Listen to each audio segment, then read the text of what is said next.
the networking magazine. We think your story needs to be told.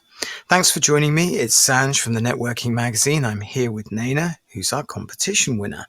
Hi, Naina. Thanks for taking the time out of your busy schedule to join us. Hi, Sanj. Nice to meet you, and how are you? Very well, thank you.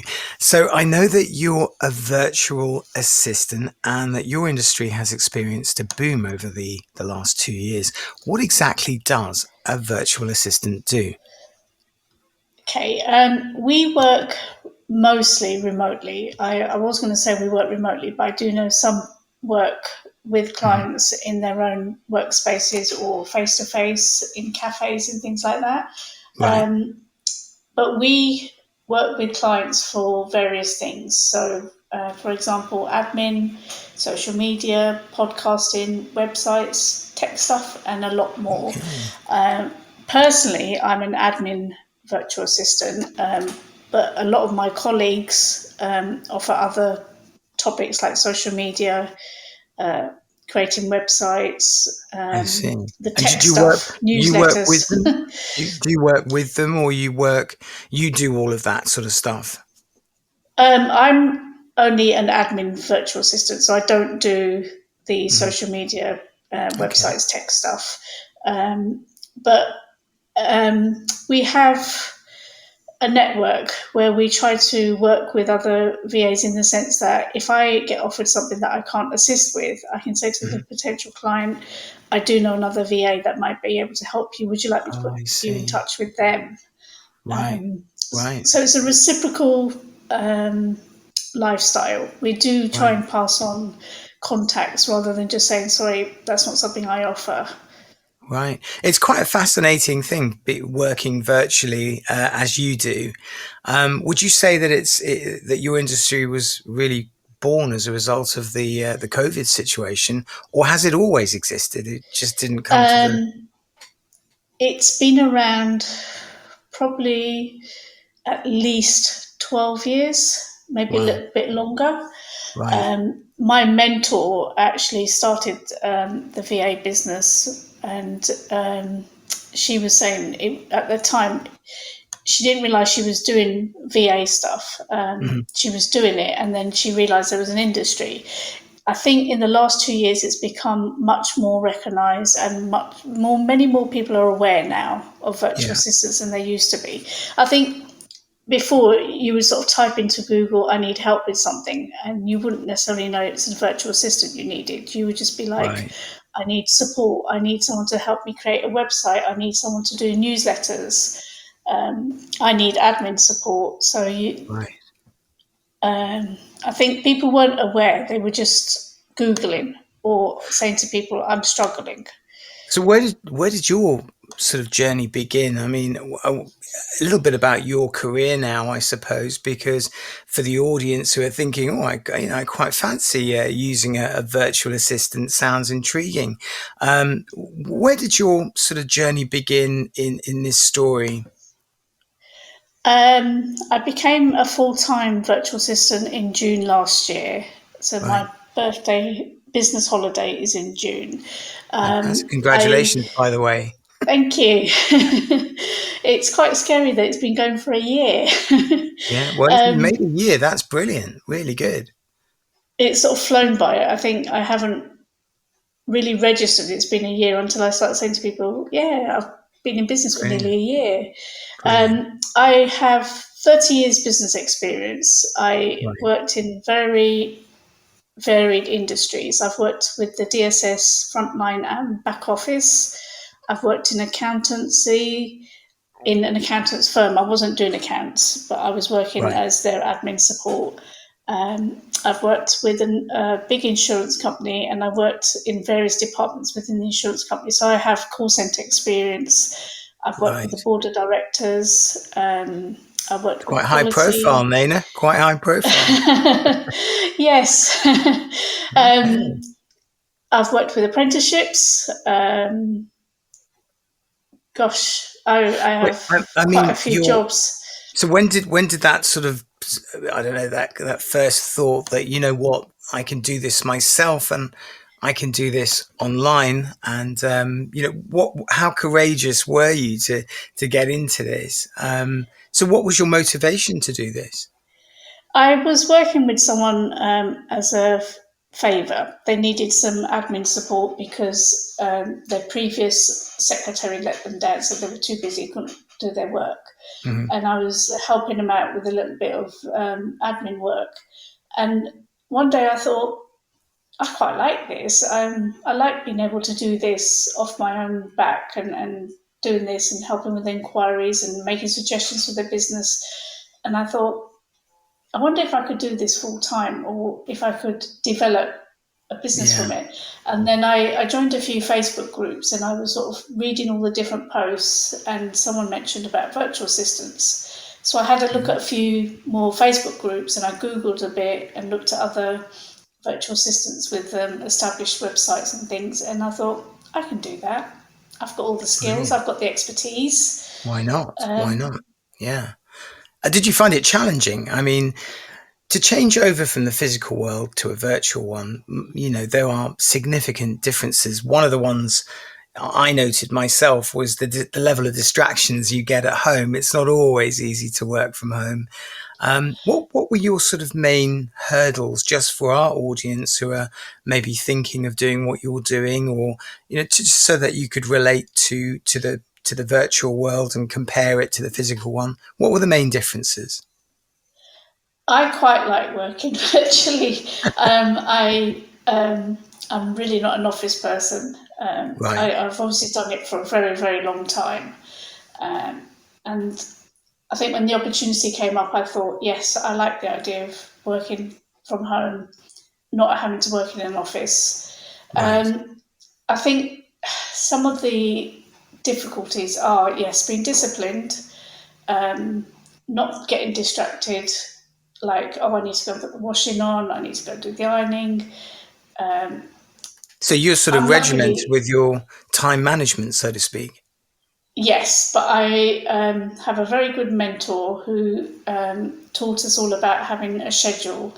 Right, Um, we use Google calendars, and what we do is we overlap them so they're like productivity calendars. right, So in that goes everything. So it will be all my appointments, my son's appointments, anything that I need to do outside of the home. Um, and when I get client work, it all goes into the calendar, so I have time slots. So I will know, right, like at 7 o'clock in the morning, put the washing machine on. right. Um, at eight It's o'clock, the make only sure my way, son isn't leaves it, home. really? It's the Yes. only way now to Um, balance your time. Yeah, I mean, so what, when you first started, sort of day one, was it difficult? Did you find it quite natural to do make the transition over? I think I was so excited on day one that I was sitting here with my laptop ready, and I had my clients' details open, and I was like, right, this is what I'm doing and this is how I'm doing it.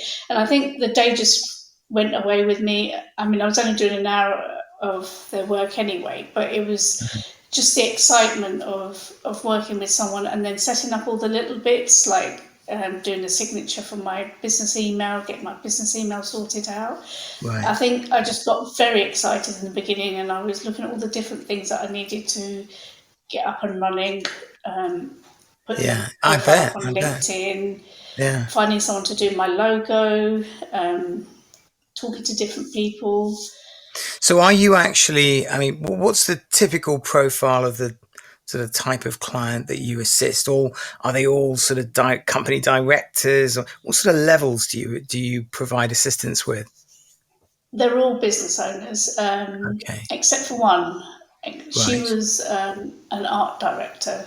Right. Um, she worked with a charity, and even then the profile was different. I did more lifestyle admin rather than Okay. business admin for them. Mhm. With the other ones are all business owners. They all have their own businesses. Some have been established for quite a few years. Some are quite Right. new, um, So and I what do very tasks for them. would you say that using a virtual assistant saves time and money? Is that really the angle that you come in at? Or, Oh, 100%, yes. yeah. What I do is I free up my clients' time so they can run Mhm. their business more successfully. Um, it gives them time to work on their hobbies or enjoy their hobbies instead of spending time doing lots of admin work. Right. I can save them time and money by looking at their business and saying, actually, did you know there's a better way of doing what you already do? There's a quicker way, there's an app for that, there's a website, Right. there's a system that you can, or I could help you to implement that will improve your processes, It's freeing up their interesting how time. things have. It's very interesting how things have changed over the years in your sector. Certainly, the app side of things has really changed. So you point them in the right direction, and you try and save their time from straying in their diaries. What sort of hours do you work? I mean, what's your typical day look like? Do you start at 9 and finish at 5, or how does it work? Yeah, I my business day is 9 till 4. Right. I try to take an hour for lunch. It doesn't always work. Yeah. Sometimes I get a bit busy with what I'm doing, and I sit here and just get on with it. But again, I'm trying to schedule that into my calendar that I will take a walk once a day, get out there, enjoy the fresh air, enjoy nature. Um, it depends how many clients I'm working with that particular week. Mm. Um, I will work with a particular client's diary. I might be managing appointments. There might be email management. I do something called email detoxing, where What's you that? get a Sounds very intriguing. busy What's that? where you get a very busy inbox. So, like, you might have one with over 1,000 unread emails and 2,000 read emails, and you Right. might be like, I keep missing all these important invoices I need to pay. I miss the important reminders to tell me to do something. Hmm. I can't see my emails for my emails. So what I do Right. is I log into their emails using delegate process, and I will tidy up the inbox. I will create folders. I will move unnecessary emails to an unsubscribe box. I will make sure that their priority emails are available so they can see them immediately when they look at their inbox, and Right. just make it so that they are much more aware of what is happening in their inbox, what's coming in is urgent, needs action in, that doesn't need action in, that can be moved. And for one of my clients, I created a receipts and invoices folder. And we used to move all the invoices and receipts into that folder once they had been actioned by my client. And when Right. it came to the accountancy side, they knew exactly where to upload the details from because they knew it was all in one folder. They weren't having to search the whole of their account to look for this particular invoice or this particular Right. receipt. So that made it a lot simpler and smoother for their processes. And Right. it wasn't just sitting in their inbox. So instead of seeing 5,000 emails sitting in an inbox, it was only like 300. So, how do people get in contact with you? I mean, if I'm listening to this podcast now and I'm thinking, you know what, this sounds very intriguing. I'd like a quick chat with Naina. How do I get in contact with you?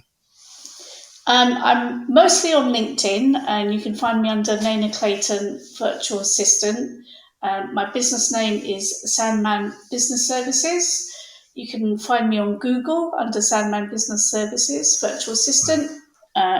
I'm on Facebook and Twitter.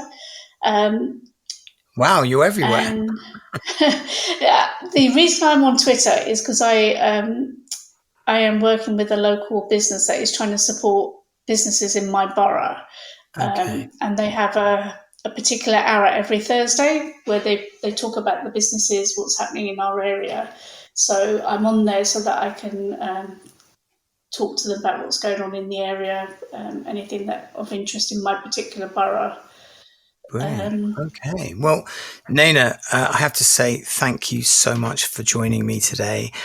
If you would like to contact Naina, I've placed a contact link in the description box.